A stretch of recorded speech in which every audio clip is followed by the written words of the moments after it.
दहिवडी नगरपंचायतीच्या कर्मचाऱ्यांचे मुख्याधिकाऱ्यांना निवेदन, काम बंद करून कर्मचाऱ्यांनी केले धरणे आंदोलन। सविस्तर बातमी पाहू। संदीप आवटे यांना झालेल्या धक्काबुक्की प्रकरणात उपनगराध्यक्ष राजेंद्र साळुंखे यांनी माफी मागण्याची मागणी। दहिवडी नगरपंचायतीचे कर्मचारी संदीप मोहन आवटे यांना उपनगराध्यक्ष राजेंद्र साळुंखे यांनी अपमानास्पद शिवीगाळ करून धक्काबुक्की केल्याप्रकरणी दहिवडी नगरपंचायतीचे कर्मचारी आक्रमक झाले असून याबाबत त्यांनी मुख्याधिकारी कपिल जगताप यांना निवेदन लिहिलंय। त्या लिहिलेल्या निवेदनात असं म्हटलंय की संदीप मोहन आवटे या कर्मचाऱ्यावर उपनगराध्यक्ष राजेंद्र साळुंखे यांनी तुपेवाडी येथे नगरपंचायतीची विद्युत लाईन नसताना चुकीच्या पद्धतीने बल्ब लावण्यास सांगितले। संदीप मोहन आवटे आरोग्य कर्मचारी आणि आरोग्य कर्मचारी असताना मी मोटर पाणी पुरवठा लाईट विभागाचं काम करतो। रोज घंटा गाडी चालवतो।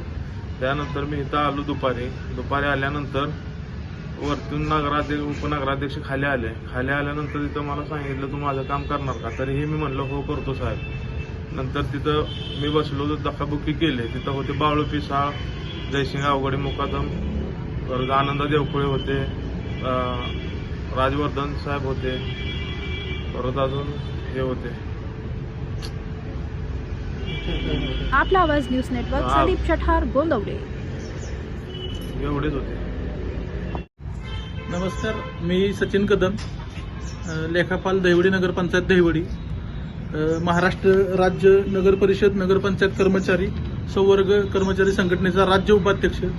या नात्याने काल जी दहिवडीमध्ये निंदनीय घटना घडली, नगरपंचायत कर्मचारी संदीप आवटे यांना माननीय उपनगराध्यक्ष यांच्याकडून धक्काबुक्की आणि शिवीगाळीसारखा प्रकार घडला। सदर घटनेचा मी सर्वप्रथम संघटनेच्या वतीनं, आमच्या दहिवडी नगरपंचायत कर्मचाऱ्यांच्या वतीनं निषेध व्यक्त करतो। आज या दहिवडीची सेवा करताना आज माझे हे कर्मचारी सर्वत्र जीवाची बाजी लावून काम करत असतात। कोरोनासारखा विषय आला, कुठलीही आपत्कालीन परिस्थिती असताना ही लोक अर्ध्या रात्री उठून पळत असतात। ही लोक पळत असताना आज लोकप्रतिनिधींकडून अशी घटना घडणं ही निश्चितच निंदनीय बाब आहे।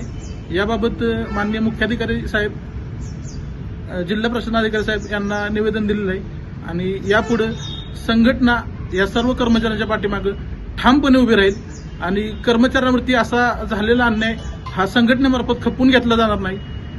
प्रशासनाने याची गंभीर दखल घ्यावी, त्या कर्मचाऱ्यांना कुठेतरी न्याय हक्क मिळवून द्यावा आणि हा न्याय हक्क मिळवून देताना त्याची कुचंबना ज्यांच्यामार्फत केली जाते तर त्यांच्यावरती कठोरात कठोर कारवाई करावी अशी मी प्रशासनाला विनंती करतो। आपला आवाज न्यूज नेटवर्क।